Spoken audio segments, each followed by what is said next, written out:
Class 6 आप लोगों का 11 चैप्टर लाइन सेगमेंट रे एंड लाइन जो है आप लोगों को इससे पहले क्लास 5 में भी ये चीज़ में जो है पढ़ा चुका हूँ। एक बार फिर से हम लोग रिवाइज करते हैं इन चीज़ों को। देखिए हमारे पास मान लीजिए आपके पास दो डॉट्स है, point A and point B, point A and point B.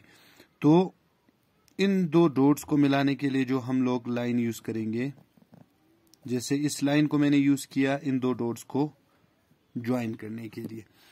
ये लाइन जो है पॉइंट ए से शुरू हुआ, पॉइंट बी पे एंड हुआ, मींस कि ये लाइन जो है इन्हीं दो पॉइंट्स को ज्वाइन करने के बाद वहीं पे रुक जाता है, इसमें आगे बढ़ने की क्षमता नहीं है। इसको हम लोग जो है लाइन सेगमेंट कहते हैं। लाइन सेगमेंट दो पॉइंट्स को जोड़कर रुक जाता है, आगे नहीं बढ़ता। ठीक है, एक प्लेन पेज पे या प्लेन बैकग्राउंड पे अगर आपने एक पेन फेंका, ठीक इस तरह से मैंने अपना पेन फेंका, यहाँ पे क्या बना, एक डॉट बना, इसको हम लोग पॉइंट कहते हैं। ठीक, अब एक चीज दो पॉइंट से, मान लीजिए दो पॉइंट्स को जोड़ने के बाद एक लाइन इन दो पॉइंट्स को जोड़ने के बाद आगे पीछे जाने का क्षमता रखता है, यानी एनर्जी रखता है आगे पीछे बढ़ने का। पॉइंट्स पे रुकता नहीं है बल्कि इससे आगे बढ़ जाता है, तो इसको हम लोग लाइन कहते हैं। एक और लाइन होता है जो एक पॉइंट से स्टार्टिंग जो है पॉइंट से होता है, लेकिन इसका कोई एंड नहीं होता। ये किसी भी पॉइंट पे रुकेगा नहीं बल्कि आगे बढ़ता जाएगा, लेकिन स्टार्टिंग जो है वो एक ही पॉइंट से करेगा। ये हमारे पास रे होता है। ठीक है, तो यहाँ पे लाइन सेगमेंट हमने पढ़ा, लाइन पढ़ा, रे पढ़ा। इनको समझने के बाद हम लोग जो है अब आगे बढ़ते हैं। इनमें एक और चीज देखिए, सर्कल या स्फीयर ये हमारे पास होता है, रेक्टेंगल हमारे पास होता है, सर्कल स्फीयर जो गोल होता है, रेक्टेंगल जो जिसके अपोजिट लेंथ बराबर होता है, ब्रेथ जो है बराबर होता है। एक होता है स्क्वायर जिसका हर एक साइड इक्वल होता है, यानी चारों साइड जो है इक्वल होता है। ये जो है फिगर्स आप लोग जानते हो, आपको पता है, मालूम है। तो चैप्टर 11 ए स्टार्ट करते हुए सबसे पहला क्वेश्चन हम लोग देखते हैं। देखिए, name all the line segments in each of the following figure. इन सारे फिगर्स में जितने भी लाइन सेगमेंट है उनको उनके नाम जो है आप लोग लिखेंगे। तो लाइन सेगमेंट अभी मैंने आप लोगों को बताया एक पॉइंट से स्टार्ट होता है, एक पॉइंट पे खत्म होता है। तो क्वेश्चन नंबर फर्स्ट में जैसे ये वाला फिगर है, इसमें देखिए एक्स वाई, y एक पॉइंट है, x एक पॉइंट है, यहां से शुरू हो रहा है यहां खत्म हो रहा है, तो एक्स वाई हमारे पास एक लाइन सेगमेंट हुआ, वाई जेड एक लाइन सेगमेंट हो गया।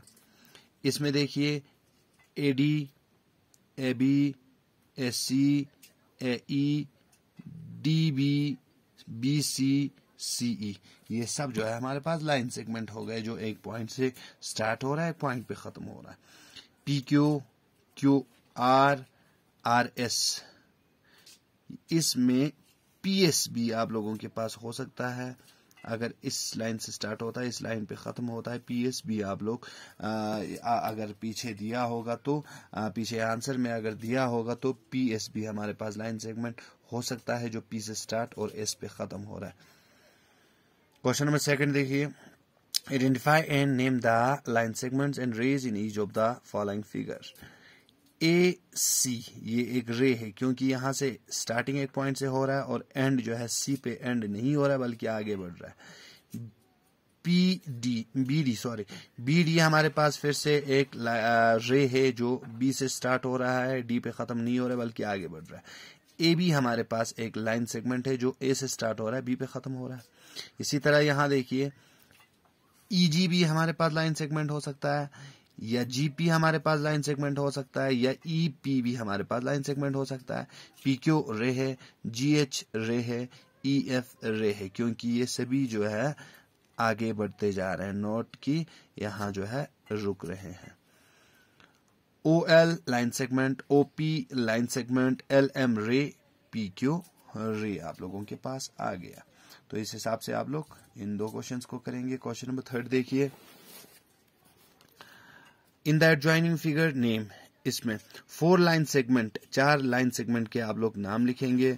4 लाइन सेगमेंट हमारे पास क्या है देखिए, जैसे देखिए PQ लाइन सेगमेंट है। तो स्टूडेंट्स देखिए यहाँ पे PR, PQ, QS, SR, ये सब हमारे पास 4 लाइन सेगमेंट हो गए। यानी P से स्टार्ट, R पे खत्म, P से स्टार्ट, Q पे खत्म, Q से स्टार्ट, S पे खत्म, S से स्टार्ट, R पे खत्म, लाइन सेगमेंट हो गए। 4 रेस जो एक जगह से स्टार्ट हो रहा है, खत्म नहीं होगा। R E, ठीक है, P Q R S, ये जो है हमारे पास सब रे है। 4 रे कहीं की तरफ भी आप लोग लिख सकते हैं, QD, इस तरह से। Two non intersecting line, intersect इसके कहते हैं जो दो लाइन, ये लाइन देखिए, अब यहां से एक और लाइन अगर मैं ड्रा करूंगा तो ये लाइन इस लाइन से मिल रहा है, यानी ये दोनों एक दूसरे को काट रहे हैं, इसको हम इंटरसेक्टिंग कहते हैं। नॉन इंटरसेक्टिंग क्या हुआ फिर इसका उल्टा, नॉन इंटरसेक्टिंग जो नहीं काटेगा एक दूसरे को, PR और QS जो एक दूसरे से नहीं मिल रहा है, तो ये हम लिख सकते हैं। या PQ, सॉरी, इसको तो इंटरसेक्ट करेंगे, अगर इसको हम आगे बढ़ाएंगे तो ये इंटरसेक्ट करेगा। तो PR QS आप लोगों का थर्ड जो है आंसर आएगा। इस हिसाब से आप लोग क्वेश्चन नंबर 4 जो है होमवर्क करेंगे। क्वेश्चन नंबर 4 तक आप लोग कंप्लीट करेंगे, 4 होमवर्क करेंगे। Thank you.